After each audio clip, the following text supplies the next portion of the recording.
Les éditions Télème présentent un enregistrement intégral de Un thé à Téhéran de Marjane Kamali, lu par Anouchka Rava. Je dédie ce roman à mes parents pour tout l'amour qu'ils m'ont donné. Première partie, 1996. Chapitre 1. Thé et discussion. Mina était encore à moitié endormie lorsque Doria, sa mère, lui téléphona pour lui annoncer qu'elle lui avait trouvé un cadeau parfait pour ses 25 ans. Il s'appelle Monsieur Dashti, dit Daria d'une voix presque essoufflée. 2 masters, un doctorat et un MBA. C'est un cousin au 3e degré de Reza Shah. Il vit à Atlanta, est en parfaite santé et a une magnifique dentition. Il viendra dimanche prochain pour prendre le thé et discuter. Mina, je t'en supplie, pas de faux bons cette fois-ci. J'en ai assez de tous ces caprices et tu mettras ta robe couleur lavande avec ta nouvelle ceinture. Mina raccrocha et se glissa à nouveau sous ses couvertures. Un autre prétendant. Un autre dimanche après-midi à hocher la tête devant un inconnu, avec ses parents parés de leurs plus beaux habits, résolus à plaire. Mais elle ne voulait pas se marier. Ce dont elle rêvait, c'était d'arrêter son école de commerce et d'emménager à la montagne pour peindre toute la journée. Hélas, elle devait préparer son examen de gestion des opérations. Se faisant violence, elle se leva et se rendit dans la cuisine pour mettre de l'eau à bouillir et préparer le thé comme Daria le lui avait appris, c'est-à-dire en plaçant la théière au-dessus de la bouilloire ouverte afin que la vapeur de celle-ci imprègne les feuilles. Puis elle recouvrit la théière d'un tissu pour que la chaleur ne s'en évapore pas. Moitié Earl Grey, moitié feuille d'origine mystérieuse, telle était la décoction de Daria. À nouveau, le téléphone sonna. « Oui, Daria ?» Depuis 2 ans, Mina avait pris l'habitude d'appeler sa mère par son prénom, une modeste façon de reprendre la main sur cette obsédée du contrôle. « Mina, c'est maman. »« Oui, je sais. Ton nouvel inconnu viendra prendre le thé dimanche. Cela dit, ne compte pas sur ma présence. Arrête de faire l'enfant, Mina. Bien sûr que tu vas le rencontrer. Bon, je te téléphonais juste pour te rappeler qu'il y aura l'entraînement de mathématiques habituel à la maison cet après-midi. Et te dire que, comme j'ai un rhume, j'ai passé la matinée à manger de l'oignon cru. Selon ton père, c'est un antibiotique naturel. En tout cas, je ne suis pas contagieuse.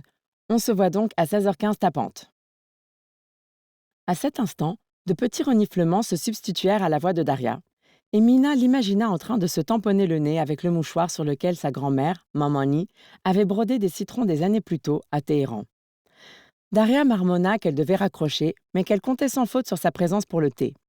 « Nous deux pour un thé », lui dit-elle avec cette façon bien à elle de parler la langue de son pays d'accueil à la sauce persane. « Tu viendras, Mina, et on prendra le thé ensemble. » Chaque samedi après-midi, les 2 amis de Doria, Kavita Das et Youngja Kim, se joignaient à elle pour faire des mathématiques et boire du thé. Toutes les 3 habitaient dans le Queens et adoraient les mathématiques. Ces derniers temps, Daria aimait plus particulièrement entrer des valeurs dans des tableurs afin qu'ils recrachent des schémas et des diagrammes. Au temps de sa jeunesse en Iran, elle était excellente en arithmétique et voulait devenir professeure de mathématiques. Mais elle s'était finalement mariée, avait eu 3 enfants et avait émigré en Amérique après la révolution islamique de 1979. Le père de Mina, qui était médecin, avait dû travailler dans une pizzeria et remuer de la sauce tomate à l'arrivée de la famille à New York en 1982. En effet, ses diplômes étrangers ne lui permettaient pas d'exercer la médecine. Il avait donc étudié le soir pendant toute une année, s'entourant dans la journée de revue médicale alors qu'il pétrissait la pâte et découpait de fines tranches de poivrons verts. Il avait repassé ses diplômes de médecine en Amérique et était redevenu docteur. Il exerçait à présent en médecine interne à Long Island, traitait des gastrites et des ulcères, massait des vésicules biliaires et examinait des intestins. Il était satisfait de sa patientèle, de sa bibliothèque médicale, tout comme de son sandwich quotidien à la dinde, aux tomates et aux chips de maïs. Mais ce qui lui tenait le plus à cœur, c'était le bonheur de sa femme. Quand il avait mesuré à quel point elle était malheureuse après leurs premières années de vie en Amérique, il lui avait suggéré de se créer un groupe pour pratiquer les mathématiques. « Il faut que tu fasses ce que tu aimes, Daria », avait déclaré un soir Baba au dîner. « Tu ne peux pas continuer à repousser à plus tard, tu ne le vois pas? Tu as dit que tu aimais les maths, que c'était ta passion. Mais où est-elle dans ta vie actuellement? Si la montagne ne vient pas à Mahomet, alors Mahomet doit aller à la montagne. Tu dois concentrer ton énergie sur les mathématiques. Saisis cette chance. » et en prononçant ces derniers mots, il avait bondi de sa chaise et brandi un poing triomphant. Mina et ses deux frères aînés, Human et Kayvon, avaient continué à mastiquer en silence leurs aubergines farcies. À la fin des années 1980, Baba avait découvert les cassettes audio d'un gourou expliquant comment améliorer sa vie. Depuis, il était obsédé par l'estime de soi et la confiance en soi. Chaque jour, il citait ce gourou. « Mais je n'ai pas fait de maths depuis des années », avait répondu Daria en tournant avec apathie sa fourchette dans la sauce des aubergines farcies.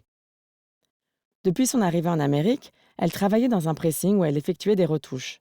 « Peu importe », avait répliqué Baba en levant de nouveau le poing avant de frapper énergiquement dans ses mains. Il avait appris ses mouvements en regardant la vidéo du séminaire, livrée gratuitement avec les cassettes audio qu'il avait commandées sur Home Shopping Network. « Le passé n'est pas ton dictateur », avait-il ajouté. « Si tu y crois, tu peux donner naissance à tes rêves. Tu dois puiser dans ta volonté intérieure pour que ta vie resplendisse. » Daria l'avait regardé à travers ses yeux embués et avait hoché la tête, comme une enfant, tout en reposant sa fourchette. Ce soir-là, assis à la table du dîner, Baba et Daria avaient échafaudé différents scénarios pour que les mathématiques occupent désormais une plus grande place dans sa vie, sous le regard de Mina, Human et Kayvon. Baba avait griffonné des notes sur un calepin. Daria avait mis plusieurs fois de l'eau à bouillir pour le thé et ils avaient fait un brainstorming. Baba s'était levé parfois pour aller et venir dans la salle à manger, se mettant de temps à autre à effectuer une série énergisante de sauts en étoiles. Son préféré était le jumping jack, pied en ciseaux. Mina et ses frères avaient contourné sans bruit leurs parents pour monter au lit. Le lendemain matin, au petit déjeuner, Baba avait tapé sur son verre de thé avec une petite cuillère. « Écoutez les enfants, écoutez bien. À partir d'aujourd'hui, le samedi après-midi ne se déroulera plus comme d'habitude. Ce sera le moment où votre mère se consacrera à sa passion. Elle retrouvera ses amis pour faire des mathématiques.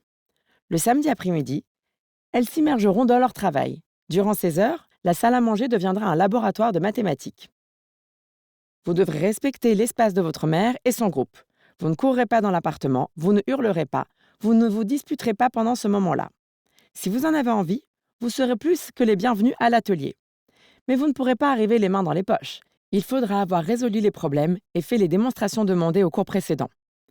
Aucun bruit ne sera toléré pendant ces séances. Nous devons tous soutenir votre mère, qui entreprend une action ciblée pour vivre avec passion. Famille Dean, compris? Ouman, le frère aîné de Mina, qui était en terminale à l'époque, avait marmonné un oui et s'était éclipsé pour son entraînement de basketball. « Cool !» avait déclaré Kayvon, le cadet de la fratrie, âgé de 15 ans.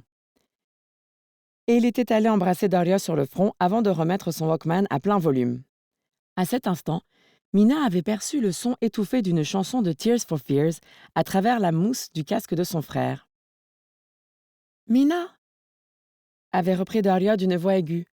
« Respecteras-tu ces nouvelles règles pour que je puisse vivre avec ?» Elle s'était tournée alors vers Baba et avait ajouté. « C'était quoi, Parviz, ce avec quoi je suis censée vivre ?»« Obsession ?»« Passion », avait rectifié Baba avec un regard encourageant. « Ah oui, merci Parviz, avec passion », avait répété Daria. Mina avait plongé les yeux dans ceux couleur noisette de sa mère. « Comme elle a l'air vulnérable », avait-elle pensé. « Oui, bien sûr », avait-elle répondu. Puis elle avait saisi son cartable et était partie à l'école. Tout en passant devant l'immeuble voisin, elle avait repensé au discours solennel de Baba, à la requête de Daria concernant les nouvelles règles. Elle avait songé aussi à ses séances de mathématiques, à l'idée d'inviter des amis chaque samedi pour résoudre des équations. Et elle s'était demandé, une fois de plus, comme souvent pendant toute son adolescence, à quoi auraient ressemblé ses parents s'ils n'avaient pas émigré en Amérique. Plus tard ce jour-là, son petit carnet d'adresses noir sur les genoux, Daria s'était installée près du téléphone et avait appelé toutes ses amies. Sur une douzaine, les deux seules à estimer comme elle qu'il serait amusant de passer tous les samedis après-midi à effectuer de l'algèbre et des calculs avaient été Kavita et Youngja, ses deux plus anciennes amies en Amérique, et elle-même émigrée. À partir de là, elles s'étaient retrouvées tous les samedis après-midi autour d'un thé. Elles avaient commencé par revoir les bases, car leur connaissance à toutes était un peu rouillée. Au début, Mina arrivait à comprendre les exercices qu'elle faisait. Mais bientôt, le groupe s'était mis à passer à une cadence soutenue d'un manuel à un autre, et rapidement, Le tout était devenu trop compliqué pour elle. Dahlia avait tenté, bien sûr, de la convaincre de ne pas abandonner. S'il te plaît, assiste à notre séance, Mina June, avait-elle dit en employant le terme affectueux de June, équivalent perse de ma chérie. Tu ne sais pas à quel point c'est beau les mathématiques. Pour Noël, qu'aucune des trois ne fêtait étant donné qu'elles étaient musulmanes, hindoues et bouddhistes, Bobo leur avait offert à chacune une calculatrice financière. Doria en avait pleuré de joie lorsqu'elle avait défait le paquet et avait découvert la petite machine qu'elle avait convoitée des yeux dans de nombreuses revues dédiées à la technologie. Après quoi, les trois femmes avaient avancé à la vitesse de l'éclair dans leur travail. 2 ans plus tard, Doria avait pu postuler dans une banque locale du Queens. Elle avait confié alors à Mina qu'elle adorait taper sur les touches de la calculatrice et obtenir les bonnes réponses. Tout comme le bruissement du papier quand il sortait de l'appareil. Et aussi le fait que les nombres donnaient le résultat qu'on attendait d'eux. Mina avala une dernière gorgée de thé et sortit le beurre de cacahuète du réfrigérateur. Situé dans l'Upper West Side, son minuscule appartement était tout proche du campus de la Columbia Business School. L'idée que Mina allait obtenir un MBA plaisait énormément à Daria, même si cette première rêvait de devenir artiste. En effet, exercer une profession respectée et bien payée représentait un devoir pour les enfants Rezaï. Et comme Mina avait écarté d'emblée la médecine, l'ingénierie et le droit, il ne restait qu'une seule option, les affaires. Les Rezaï devaient recouvrer leur fortune et leur prestige, et le plus important, assurer leur pérennité dans ce nouveau pays. Or, l'art ne pouvait permettre d'assouvir ses aspirations. L'art, affirmait Daria, c'était se poster au coin de la rue en espérant que quelqu'un allait vous remarquer, avec le nez qui coule et des chaussures trouées. C'était destiné aux instables, aux écervelés, aux inefficaces. Certainement pas à la fille d'immigrants ayant dû renoncer à leur pays, à passer du temps avec les grands-parents et aux meilleures grenades du monde pour s'installer en Amérique. Mina mangea le beurre de cacahuète à la petite cuillère, puis le remit au réfrigérateur, à côté des rangées de Tupperware formidablement bien étiquetées que Daria lui avait apportées. Salade au poulet ou olivier, quiche aux pommes de terre coupées en triangles, côtelettes de forme ovale baignant dans une sauce tomate aux riches arômes, feuilles de vigne farcies ou dolmé, riz à l'épine vinette et fessenjun, plat doux amer aux graines de grenade et aux noix. Elle était soulagée de constater que son réfrigérateur contenait encore de nombreux déjeuners et dîners, car rien ne valait la nourriture préparée par les mains douées de Daria. Dans la voiture, Mina alluma la radio pour écouter les informations. Le mot Iran était mentionné dans la même phrase que terroriste ou délinquant. Elle aurait aimé que, pour une fois, juste une, il soit suivi de mots comme joie, liberté ou bonté d'âme. Elle changea de station pour écouter celle qui diffusait des vieux tubes des années 1960 et 1970, et la voix tonitruante de John Travolta résonna tout à coup dans l'habitacle. You're the one that I want. Elle avait entendu cette chanson pour la première fois avec Bita, à l'âge de 9 ans, quand elle habitait encore à Téhéran. Elles avaient dansé dessus des dizaines de fois, dans la salle à manger, la cuisine, sur le lit de Mina et près des rosiers, dans la cour. Elles avaient mis cette chanson partout, sauf bien sûr dans les lieux publics où cela aurait pu leur valoir une arrestation. À l'époque, Mina voulait épouser John Travolta. Sa chambre était tapissée des posters de son idole. Bita avait, quant à elle, glissé une photo de lui avec sa célèbre fossette au menton sous son oreiller. Elles avaient écouté des centaines de fois ce morceau sur leur cassette clandestine. Elles s'étaient aussi jurées des centaines de fois de rester meilleures amies pour la vie. Mais 1 million d'années s'étaient écoulées depuis. Subitement, Mina changea de direction, ce qui lui valut des coups de klaxon du véhicule derrière elle. Elle ignorait où se trouvait Bita actuellement.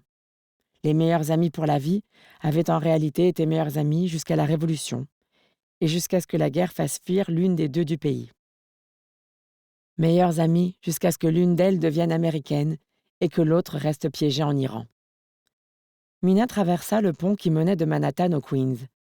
La dernière lettre qu'elle avait reçue de Bita était arrivée 1 ou 2 ans après leur emménagement aux États-Unis.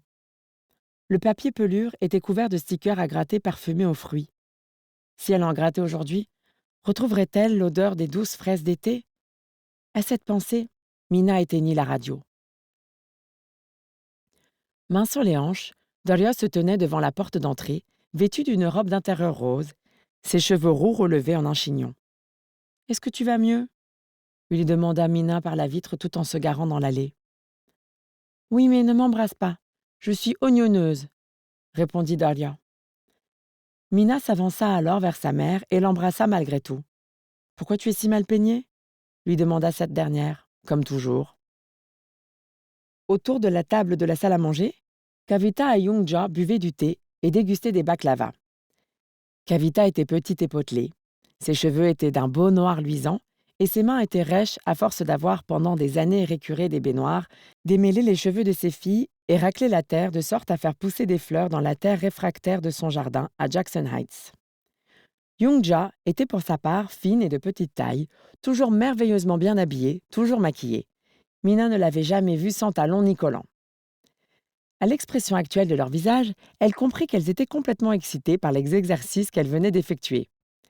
Les cheveux frisés de Kavita étaient tout emmêlés et les yeux soulignés de col de Youngja brillaient. Elles embrassaient Amina et la serrèrent contre elles avant de lui pincer les joues et de se mettre à rire. « Nous avons encore fait des intégrales aujourd'hui », déclara Kavita de sa voix haut perchée. « Enfin, juste revu les bases.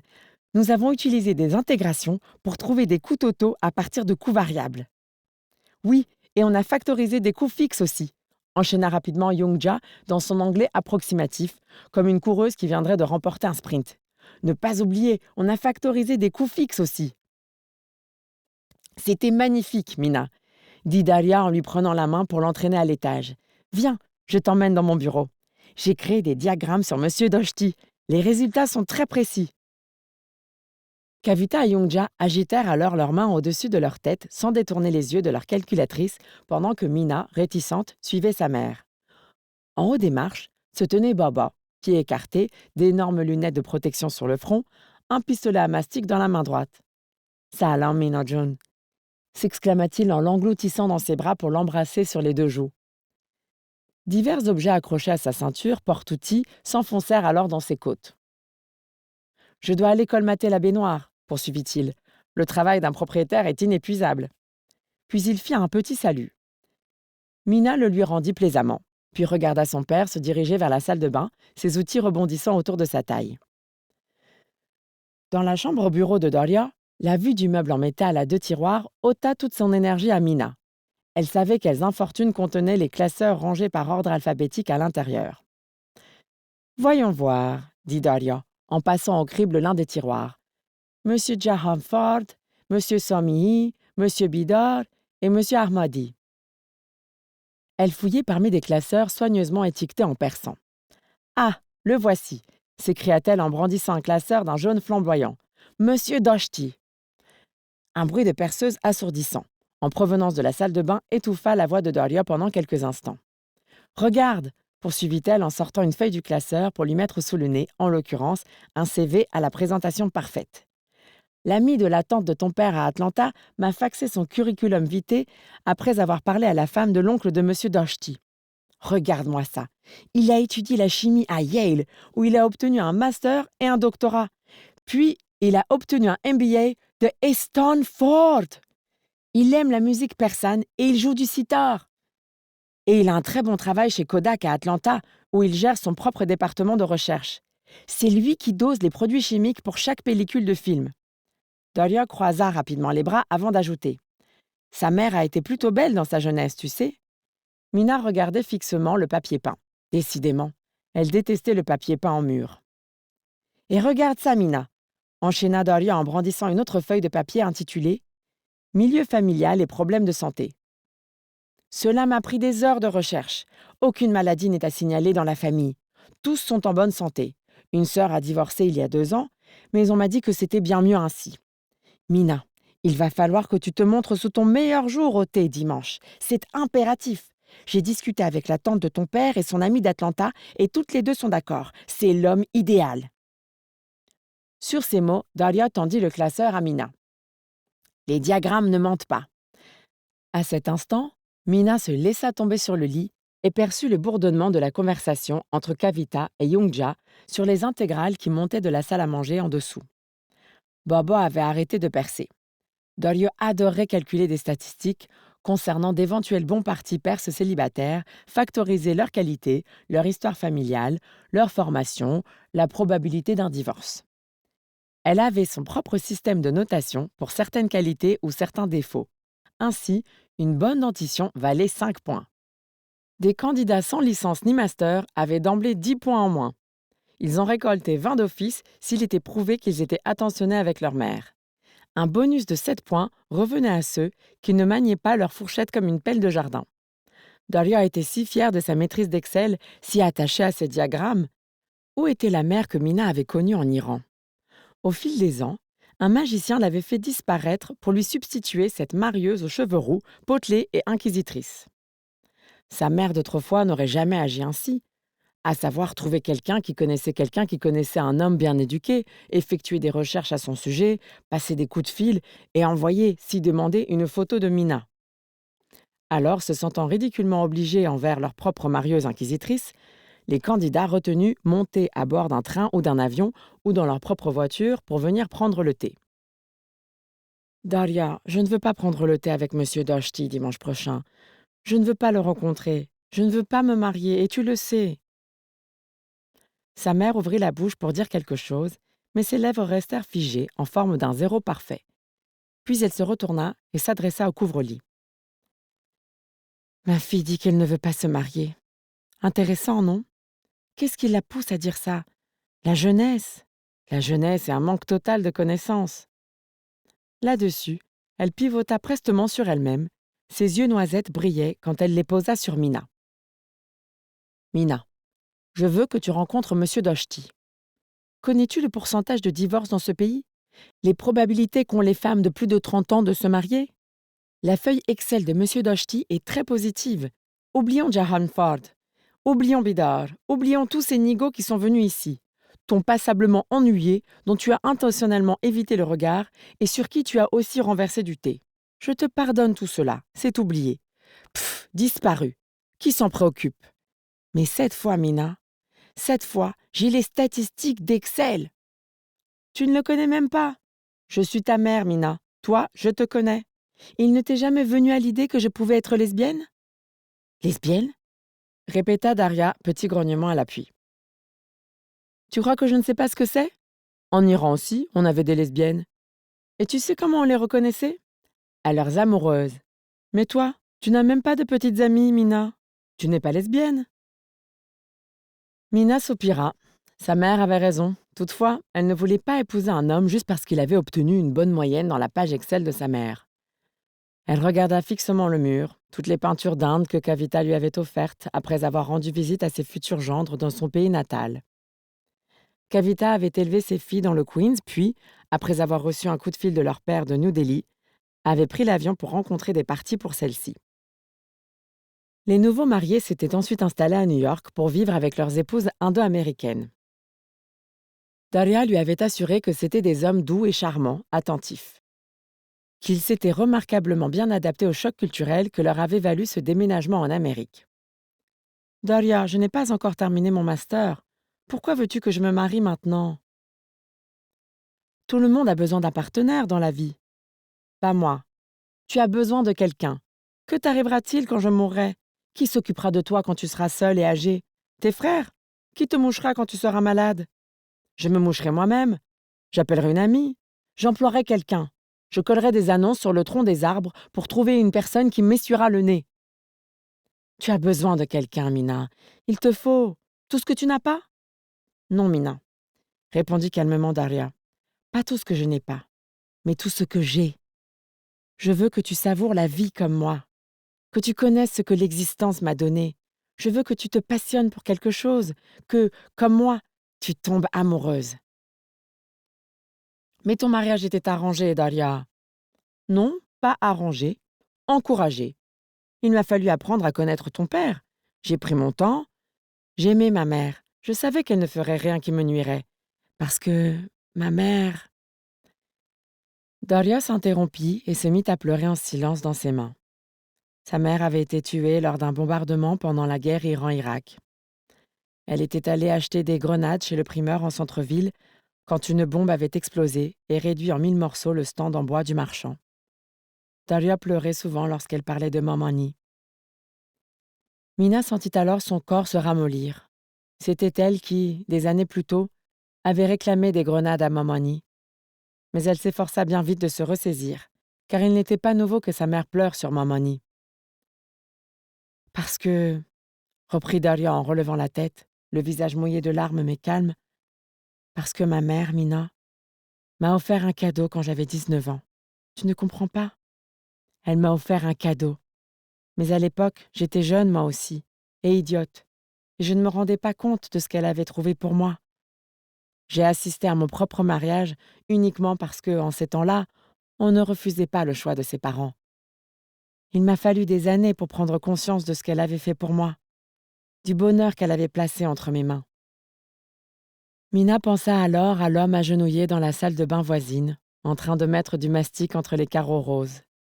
Elle songea aux quelques cheveux rêches de son père, à sa dentition irrégulière et à ses cassettes de développement personnel, à son ventre bedonnant, ainsi qu'à sa façon d'écouter les chansons américaines à la radio en se méprenant sur les paroles. C'était cela, le cadeau de Mamani? Le bonheur dont Daria parlait? C'est ridicule, décréta Mina. On ne peut pas choisir un partenaire pour quelqu'un d'autre. Comment peut-on savoir ce qui est bien pour une autre personne? C'est la coutume depuis des siècles. Ce qui est ridicule, c'est la façon dont ils s'y prennent ici. On ne peut pas choisir soi-même son époux. Comment une jeune personne, peut-elle savoir ce qui est bon pour elle? Quand tu avais 15 ans, est-ce que tu raisonnais comme aujourd'hui? Eh bien, quand tu en auras 30, tu repenseras à aujourd'hui et tu riras de tes positions. C'est comme ça quand on est jeune. Ta mère te dit mange des légumes, bois de l'huile de foie de morue, mets ta veste, alors qu'il a l'air de faire beau, parce que ta mère sait ce qui est bon pour toi. Tu refuses, car ça ne te semble pas nécessaire, puis tu t'aperçois qu'elle savait mieux que toi ce qu'il te fallait. C'est pour cela qu'elle est ta mère. Le chignon roux de Daria remuait tandis qu'elle parlait. Tu crois que je ne sais pas ce que tu ressens? J'ai pleuré comme toi, tu le fais chaque nuit en ce moment. Je ne voulais pas me marier. Je ne trouvais pas Baba attirant. Je voulais passer un doctorat de mathématiques et devenir professeur. J'ai toujours pensé que je pourrais accomplir quelque chose d'important pour le savoir académique, qu'on se rappellerait de moi pour un théorème ou une démonstration ou que sais-je. Je n'aurais jamais imaginé que je passerais mes samedis avec Kavita et Youngja à résoudre des équations que personne ne verra jamais. Quand j'étais jeune, je ne pouvais pas m'imaginer devenir autre chose qu'une mathématicienne célèbre. Quand ma mère m'a présenté ton père, je l'ai tout de suite détesté. Et elle aussi pour m'avoir forcé à l'épouser. Pendant des mois, des années même, j'ai éprouvé du ressentiment. Et qu'est-ce qui s'est soudain passé? Il s'est passé que j'ai mûri, que ton père était généreux, qu'il a travaillé sans relâche à mon bonheur.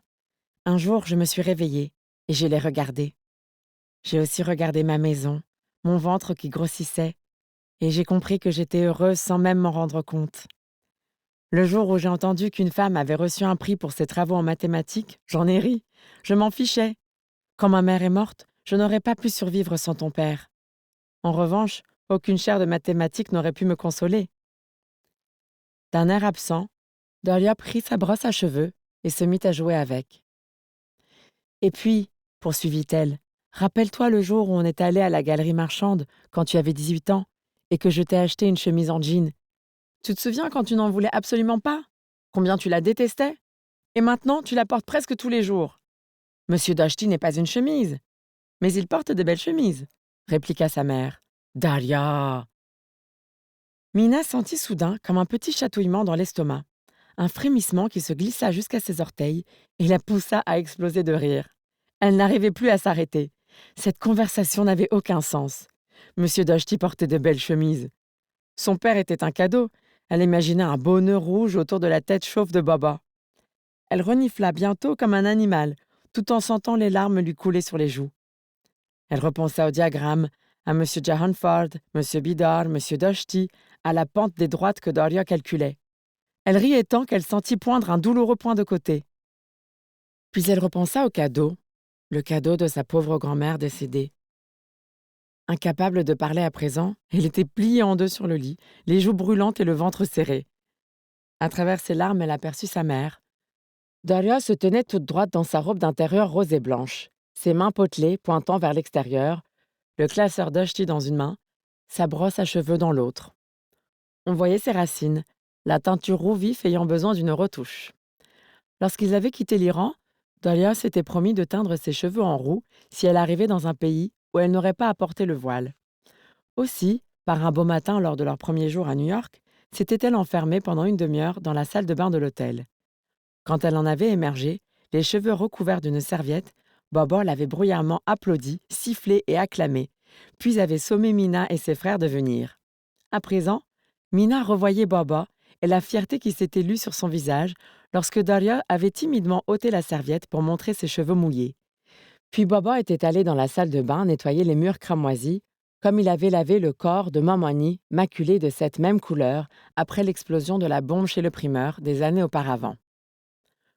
Le silence se substitua bientôt au rire de Mina. Son corps était encore secoué de quelques petits hoquets quand elle se releva. Quant à Daria, elle demeurait muette, le regard confus. « Oh, maman !» s'écria Mina en lui prenant sa brosse des mains avant de l'obliger, d'un geste du poignet, à s'asseoir à son tour sur le lit. « Tu crois que je devrais porter un cardigan sur ma robe couleur lavande ou pas pour le rendez-vous avec M. Doshti ?» Sur cette question, elle posa la brosse au niveau des racines grises de Daria et se mit à brosser lentement les cheveux de sa mère. Chapitre 2. L'homme au costume beige. Le dimanche suivant, Mina prit le métro pour se rendre chez ses parents, car sa voiture avait besoin d'être réparée. Elle sonna à la porte telle une invitée. Bobo vint lui ouvrir, fraîchement douché et vêtu de son plus beau costume 3 pièces. Il avait mis sa cravate à motif tortue, achetée au Metropolitan Museum of Art, et sa dose d'Old Spice était envahissante. Daria accourut alors dans son tailleur cintré au tissu satiné qui donnait l'illusion que ses yeux noisettes étaient verts. Son chignon était parfait et ses lèvres brillaient sous l'effet du gloss. Elle fronça les sourcils à la vue du jean de Mina et de sa chemise blanche, ainsi que du cardigan couleur lavande noué autour de sa taille, mais ne pit pas mot. Mina nota l'odeur de riz basmati vapeur et celle fort plaisante d'un rorme sabzi, un ragoût aux herbes, en provenance de la cuisine. Le thé avec M. Doshti s'était donc transformé en déjeuner. À 13h15 tapante, la sonnette retentit à nouveau. Daria laissa tomber sa louche dans l'évier et se précipita vers la porte. Prenant 2 ou 3 profondes inspirations, elle vérifia que son chignon était bien en place avant d'ouvrir grand la porte. Sur le seuil se tenait un homme replet de petite taille, un bouquet de fleurs blanches et roses à la main. Rasé de frais, les yeux en amande, il portait un costume beige et une cravate marron. Ses quelques mèches de cheveux étaient peignées de façon habile sur son crâne, mais une soudaine bourrasque les dressa sur sa tête. « Monsieur Doshti, bonté divine !» s'exclama Daria en farci, comme si elle était toute surprise de le voir. « Eh bien, bienvenue, entrez, je vous en prie. » Monsieur Doshti s'inclina profondément. « Je suis enchanté de vous rencontrer, Madame Rezaï. Je m'en réjouis sincèrement. Je vous prie d'excuser l'effronterie et l'impudence dont je fais preuve en m'imposant chez vous. Je vous dérange. Je suis un fardeau pour vous et votre foyer. Veuillez me pardonner. » « Oh, monsieur Doshti, comment pouvez-vous dire une chose pareille? Allons, votre présence nous remplit de joie. Vous éclairez notre journée, vous illuminez nos yeux. Votre générosité nous embarrasse. S'il vous plaît, entrez, vous qui êtes empli d'une telle grâce. » Daria avait maintenu la tête penchée en avant de façon experte tout en prononçant sa réponse.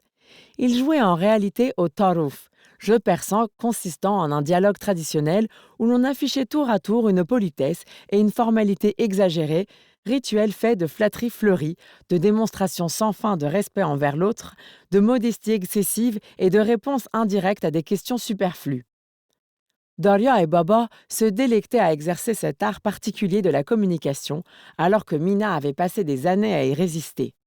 « Vous nous avez réellement octroyé un immense plaisir, » poursuivait Daria. « S'il vous plaît, je vous en prie, entrez. » Et, sur ces mots, M. Doshti pénétra dans la maison en regardant nerveusement autour de lui. Quand il aperçut Mina au pied de l'escalier, il détourna d'abord les yeux, puis regarda le mur, ses chaussures, avant d'être sauvé par la voix tonitruante de Bobo qui se tenait toujours sur le seuil, devant la porte grande ouverte. « Monsieur Doshti, je suis vraiment ravi de vous rencontrer, » dit-il en s'approchant. « Vous êtes plus que le bienvenu dans notre maison. » Sur ces paroles, il tendit la main et secoua celle de M. Doshti avec autant de vigueur que ce dernier en déployait pour exprimer le ravissement que lui procurait cette rencontre. Daria referma alors la porte d'entrée, se tourna vers Mina, prit un air confus avant de s'exclamer. Bien, bonté divine, monsieur Doshti, je vous en prie. Voici notre fille Mina. Baba se tourna à son tour vers cette dernière et, avec Daria, ils se mirent à la regarder fixement avant de tourner les yeux vers monsieur Doshti, comme s'il était en fait très étrange que leur fille Mina soit dans le salon le jour où ce bon monsieur Doshti venait leur rendre visite. Quelle coïncidence! Monsieur Doshti pivota dans la direction de Mina, mais sans la regarder en face. Lentement, partant de la base de son cou, une teinte rose vif se propagea à son visage pour envahir jusqu'à son crâne dégarni. Il s'inclina. « Je suis comblé de vous rencontrer, » dit-il à ses chaussures. Mina lança un regard désespéré à Daria, puis à Baba. Des yeux, ils lui intimèrent de répondre, mais ce fut quand sa mère lui adressa un petit mouvement sec de la tête que Mina se décida enfin. « Moi aussi, » dit-elle alors que Baba désignait le sofa. Monsieur Doshti traversa le tapis et s'assit en émettant un plouf bruyant, ayant mal évalué la hauteur du canapé. Sans transition, Daria lui offrit des pistaches et des pois chiches secs, tandis que Baba se mit à discuter avec lui.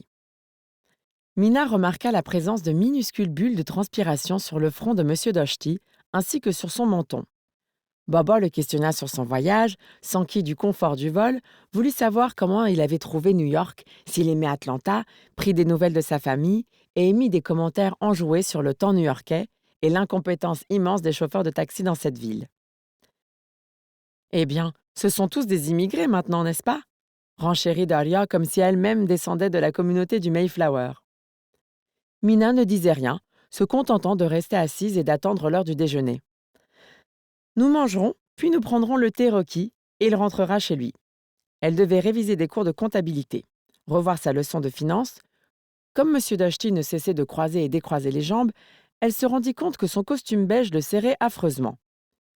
Il était bien plus gros que ne l'indiquaient les diagrammes de Daria, et elle imagina aisément des longs poils hirsutes sur ses orteils. De toute évidence, il voudrait avoir un bébé dans l'année suivant le mariage, et qui plus est, un garçon. C'était le genre d'homme à qui elle ne pourrait jamais parler au beau milieu de la nuit. Il lui demanderait d'écrire à ses parents une fois par semaine, en farci, avec un stylo à plumes et exclusivement de l'encre bleue. Il aimait sans doute qu'on lui serve des ragoûts fumants et voudrait que leur fils devienne soit neurochirurgien, soit un remarquable ingénieur du Maryland, où il habiterait avec sa femme, la belle-fille de Mina donc, qui irait à des cours d'aérobic pendant que celle-ci garderait ses petits-enfants. Mais Mina ne voulait pas garder les petits-enfants. Elle n'aimait même pas le Maryland. De délicates rangées de riz imprégnées de safran ornaient les assiettes du déjeuner. Succulent mélange d'agneau et de haricots en grains rouges. Le rolme sabzi khoresh était accommodé d'un sabzi, de persil, de coriandre, ciboule et fenugrec.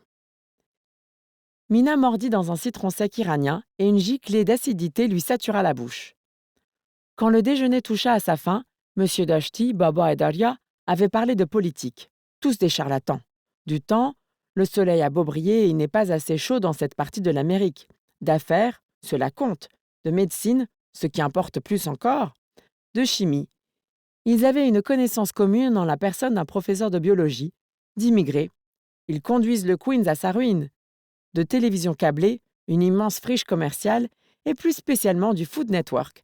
Un concept intéressant, mais les cuisiniers devraient impérativement laver leurs ustensiles plus souvent et ne pas couper les légumes sur des planches sales.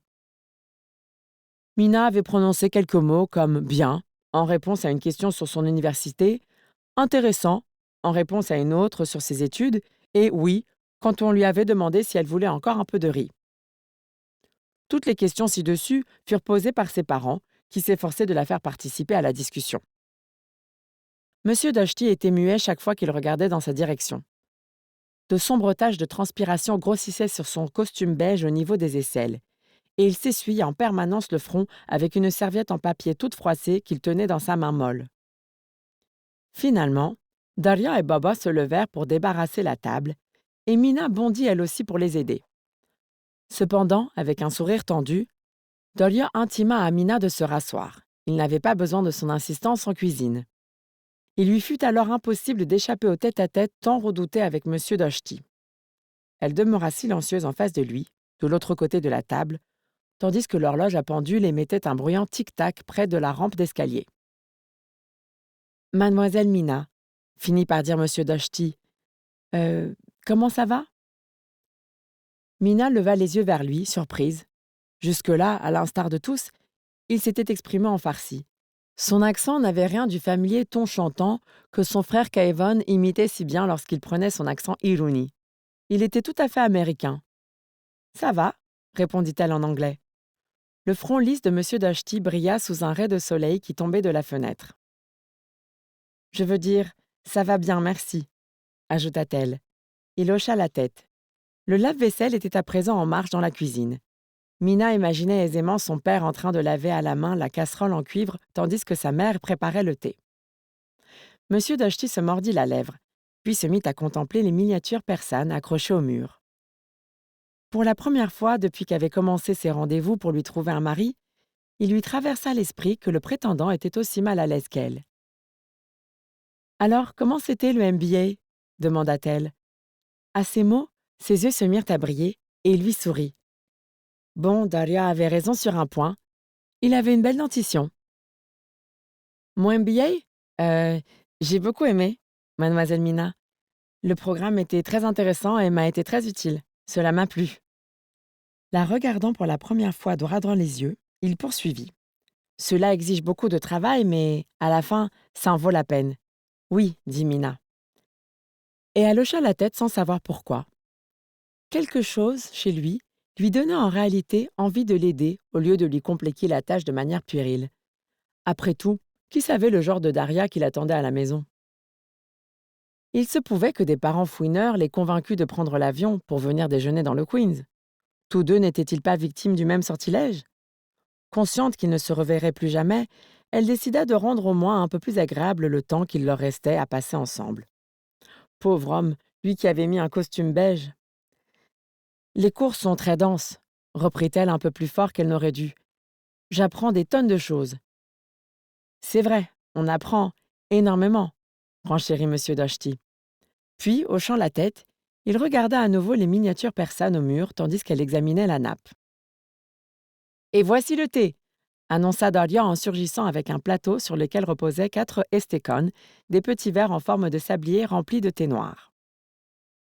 Boba portait pour sa part un bol en argent rempli de sucre en morceaux dans une main et une assiette de baklava coupée en diamants dans l'autre.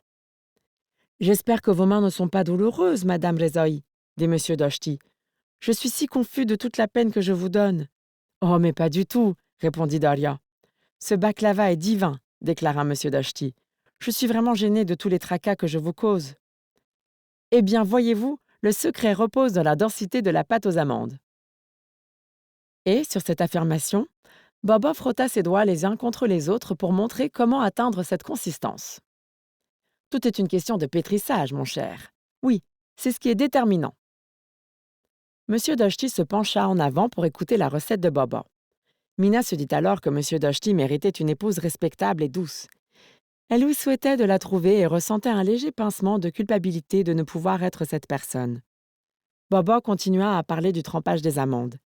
Puis, l'espace d'un éclair, lorsque M. Dashti partagea son baklava en deux et que les lunettes de Boba s'embuèrent à cause d'une gorgée de thé, Mina échangea un regard avec Dahlia, consciente que sa mère lisait en elle comme dans un livre ouvert. Instantanément, celle-ci comprit que ce n'était pas demain la veille que Mina irait essayer des robes de mariée. Il n'y aurait pas non plus de tapis en soie, le soufflé, à déployer pour le mariage. C'était fini. Les verres à thé étaient vides à présent. Dahlia poussa un long soupir et plia sa serviette en carré de plus en plus petit sur ses genoux. M. Dashti remercia de nouveau tout le monde pour ce merveilleux repas, pour le déjeuner, le thé et le baklava. « Ce n'était rien, je vous assure, M. Dashti. Nous espérons que New York vous a plu, » déclara Dahlia d'un ton tendu. Maintenant, tout le monde autour de la table avait conscience que Mina et M. Dashti n'allaient pas se marier. « Nous espérons que votre voyage retour à Atlanta sera confortable et se déroulera sans problème, » déclara Boba. Des paroles qui confirmaient clairement que M. Dashti ne reviendrait pas. Dahlia leva son verre de thé. « Nous ne vous souhaitons que le meilleur, M. Dashti. Et si telle est la volonté de Dieu, votre vie ne sera pavée que de succès à l'avenir. » Tous sirotèrent leur thé et sucèrent leur cube de sucre à mesure que l'après-midi s'évaporait. Tête baissée et épaules rentrées, M. Dashti remercia de manière répétée Dahlia et Boba pour leur délicieux déjeuner et le thé. Mina remarqua qu'il ne transpirait plus de façon excessive en dépit de sa consommation de thé fumant. Alors qu'elle s'apprêtait à prendre un baklava et que M. Doshti fit simultanément le même geste, leurs regards se croisèrent et elle perçut sans ambiguïté l'expression de son visage. Il retira poliment sa main et lui sourit de toutes ses dents parfaites. Quand elle se leva pour apporter les verres de thé dans la cuisine, elle se dit que cette expression n'était pas synonyme d'abattement ni de rejet, mais en réalité le reflet d'un soulagement impatient et merveilleux. Chapitre 3. Une mare de classeurs. C'était un petit gros, déclara Daria. Il devrait pratiquer un sport. Dieu seul sait s'il a un doctorat. Il devrait tout de même savoir qu'on ne mange pas autant de baklava en une seule fois. Et puis qu'est-ce que c'était que ce costume? Elle fronça le nez. Bah assez, assez. Arrête, Daria, dit Baba. Ils étaient dans la cuisine, où ils rangeaient la vaisselle du déjeuner. La veine sur le front de Daria était ressortie, comme toujours quand elle était bouleversée. Mina remarqua que son chignon était en train de se défaire. C'est juste que... Eh bien, ça n'a pas marché. Parfois, les informations qui me parviennent par certaines de mes sources sont un peu biaisées. Ce que j'en dis, c'est que... Ils étaient restés dans la cour pendant que M. Doshti effectuait une marche arrière dans l'allée, au volant de sa voiture gris argentée et élégamment coupée, avant de disparaître complètement de leur vue. Tous les trois avaient agité la main machinalement et continuaient même après que la voiture eut disparu. « Peu importe, décréta papa en essuyant une petite cuillère. En avant. Oui, bien sûr. Comme tu dis.